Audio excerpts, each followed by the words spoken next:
Assalamualaikum warahmatullahi wabarakatuh. Kami dari kelompok 6 akan menjelaskan materi mengenai SPSS regresi logistik yang beranggotakan Dian Rafika Ramadhani, NIM B200 190 129. Saya Sintiana Dewi Sukmaningrum, NIM B200 190 130. saya Ahmad Syafi'i, NIM B200 190 131. Saya Muhammad Rizky Darmawan, NIM B200 190 132. Kepada saudari Jihan Rafika, bisa tempat dan waktu, persilahkan. Baik, yang pertama, untuk aplikasi SPSS regresi logistik itu kita harus mempunyai data terlebih dahulu. Nah, untuk datanya,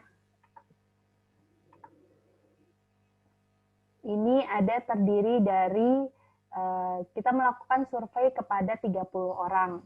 Datanya terdiri dari nama, tinggi badan, berat badan, umur, ukuran celana, dan ukuran sepatu. Nah, setelah kita memiliki data dari ke-30 partisipan ini, kita ubah menjadi yang pertama, tinggi badan itu kita ubah. Untuk tinggi yang kurang dari 160 itu kita ganti menjadi 0. Dan untuk tinggi yang lebih dari 160 kita ganti menjadi 1. Begitu juga dengan berat badan. Untuk berat badan kurang dari 50 itu kita ganti 0. Dan berat badan lebih dari 50 kita ganti 1. Untuk umur yang kurang dari 25 kita ganti 0. Dan yang lebih dari 25 kita ganti menjadi 1. Nah, untuk ukuran celana yang kurang dari 30 itu kita ganti 0, dan yang lebih dari 30 itu kita ganti 1. Untuk ukuran sepatu yang kurang dari 40 kita ganti 0, dan lebih dari 40 itu kita kasih angka 1. Nah, untuk datanya itu menjadi seperti ini. Nah, ini untuk data yang udah diubah. Untuk nama kita urutin dari 1 sampai 30 sesuai jumlah partisipannya. Dan untuk data selebihnya itu udah kita ubah menjadi seperti ini. Nah, untuk pengaplikasian SPSS-nya, yang pertama itu kita buka aplikasi SPSS-nya terlebih dahulu. Maka akan muncul lampiran seperti ini. Nah, untuk membukanya, itu kita harus ekspor data yang udah kita ubah tadi ke dalam SPSS. Nah, ini data yang udah kita ubah tadi. Kita klik open.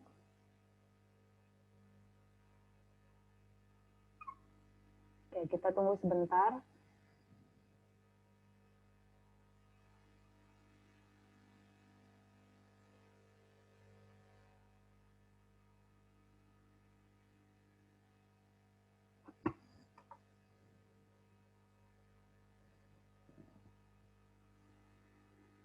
Nah, maka akan muncul tampilan seperti ini.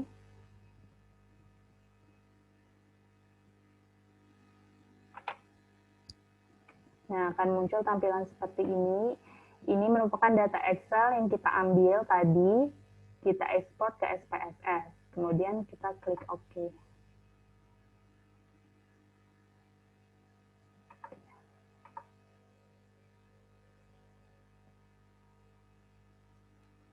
Nah, maka akan muncul gambar seperti ini.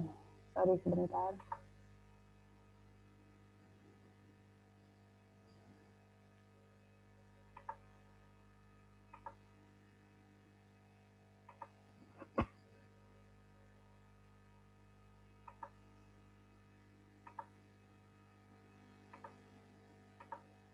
Nah, maka akan muncul tampilan SPSS seperti ini. Nah, selanjutnya kita klik variable view. Sorry, di sini kita hapus dulu. Nggak kepakai.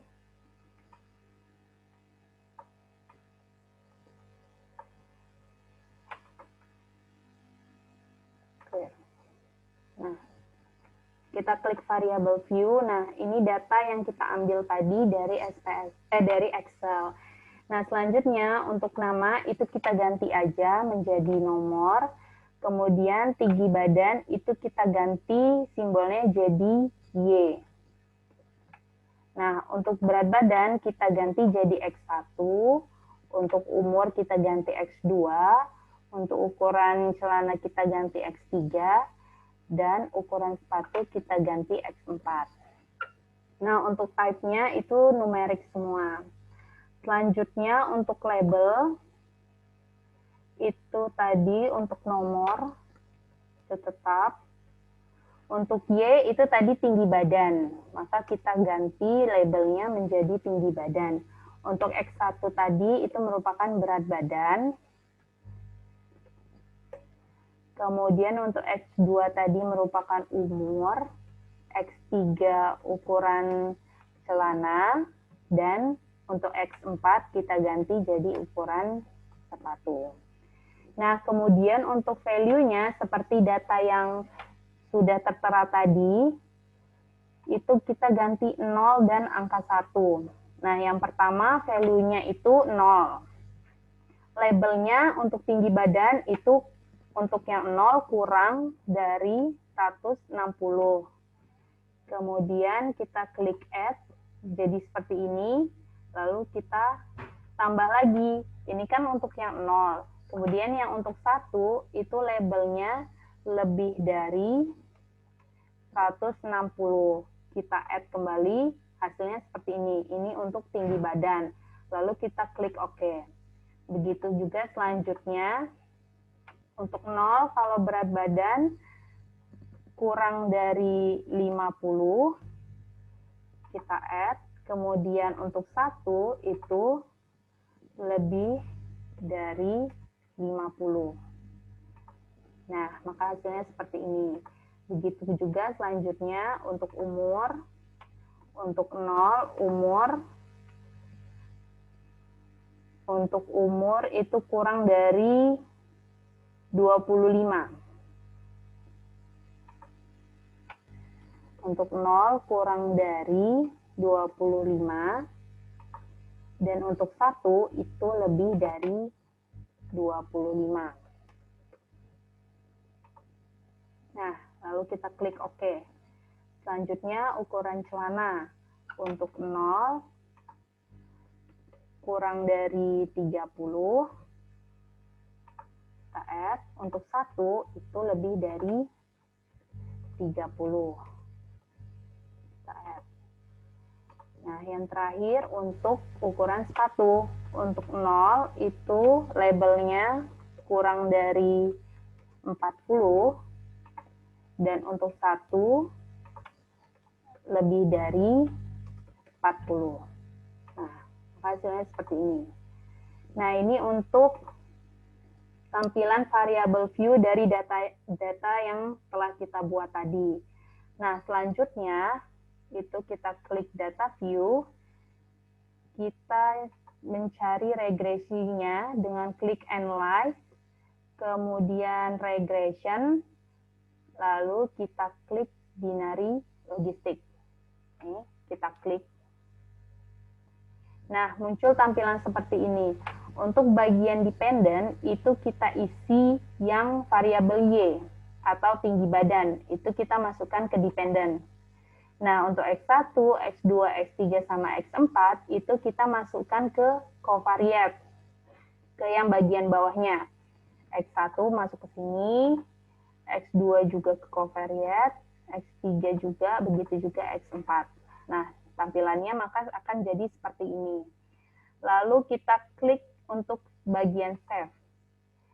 Yang kita centang itu ada probabilities, ada group membership, kemudian ada unstandardized, dan ada student type. Nah, ini yang akan kita klik di bagian save logistic regression. Lalu kita klik continue. Nah, selanjutnya kita klik option.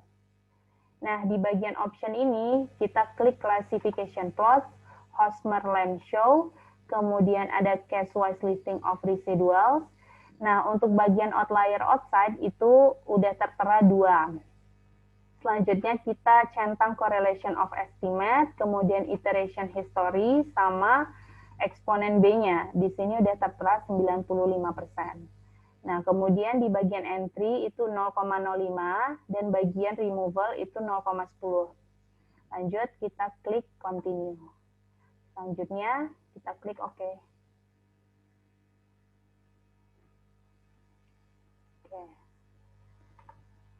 Nah, kemudian muncul hasil seperti ini. Nah, ini adalah output dari SPSS-nya.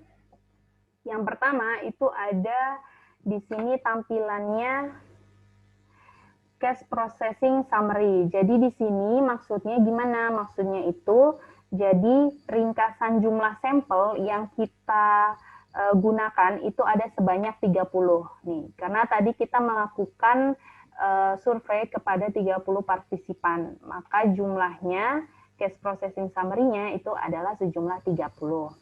Kemudian di bagian dependent variable. Nah, untuk bagian dependent variable ini maksudnya itu adalah kode variabel dependent, yaitu kategori tinggi badan dengan kode 0 untuk kurang dari 160 dan kode 1 yang ini itu artinya lebih dari 160. Nah, oleh karena itu pemberian kode itu menjadi referensi atau efek dari sebab. Nah, sebab yang dimaksud itu adalah kejadian yang dihipotesiskan sebagai penyebab munculnya masalah. Kemudian ada bagian beginning block. Di sini ada iteration history. Nah, tabel iteration history ini pada blok 0 atau saat variabel independen itu tidak dimasukkan dalam model N sama dengan 30. Maka nilai min 2 log likelihood itu sebesar 39,429 nih bagian ini. Kemudian kita lanjut ke classification table di bawahnya. Nah, di sini classification table itu merupakan tabel kontingensi 2x2 yang seharusnya terjadi atau disebut juga frekuensi harapan berdasarkan data empiris variabel dependent, di mana jumlah sampel yang memiliki kategori variabel itu dependent referensi atau lebih dari 160.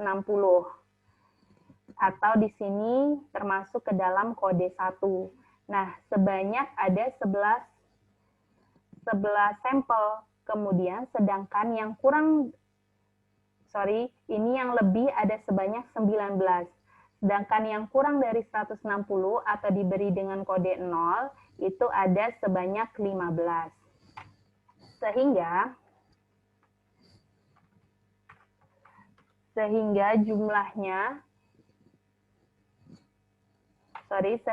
variabel independen yang dimasukkan ke dalam model itu ada sebanyak sekitar 0,5%. Ya, perbandingan dari antara 11 sama 19. Ada sekitar 0,5%. Nah, selanjutnya itu ada variable in the equation. Nah, variable in the equation di sini itu saat sebelum variabel independen dimasukkan ke dalam model. Maka belum ada variabel independen di dalam model. Nah, nilai atau koefisien eksponen B, koefisien beta dan konstanta itu adalah sebesar 0,547. Dengan odds rasio eksponen B itu sebesar 1,727. Nah, nilai signifikan atau P, value, dan uji Watt sebesar itu ada 2,081. Nah, kemudian di sini ada variabel not in the equation, itu menunjukkan variabel yang belum dimasukkan ke dalam model regresi, yaitu ada berat badan, ada umur, ada ukuran celana, dan ukuran sepatu. Nah, kemudian, ini adalah interpretasi output SPSS, dimulai dengan melihat goodness of fit. Bagian bawah. Nah, jadi atau tingkat kesesuaian persamaan model regresi logistik, apakah telah memenuhi syarat untuk menginterpretasikan nilai Y atau tinggi badan tadi. Apakah sudah atau belum. Nah, beberapa syarat yang harus diperhatikan dalam goodness of fit itu yang pertama ada tabel omnibus test of model coefficient, sama ada model summary. Nah, nilai signifikan tes harus berada di bawah 0,05. Nah, jika menggunakan taraf kepercayaan 95%. Nah, omnibus test ini dengan jumlah variabel independen sebanyak X, ini menghasilkan nilai signifikan yang lebih rendah, 0,05. Nah, hal ini menunjukkan bahwa terdapat pengaruh yang signifikan. Ini omnibus test of model coefficient. Kemudian adanya pengaruh yang signifikan dari X variabel independen secara simultan mempengaruhi variabel atau data dependent. Nah, kemudian nilai Naegel-Kerke R ini, R square, itu merupakan nilai R square pada regresi linear. Nah, variabel independen itu mampu menjelaskan sebanyak 72%. Variabel dependen yang terlihat dari nilai square Naegel-Kerke ini sebanyak 0,720. Kemudian sedangkan sisanya itu dijelaskan oleh faktor lain di luar variabel independen dalam persamaan hasil regresi logistik. Oke, selanjutnya ada tabel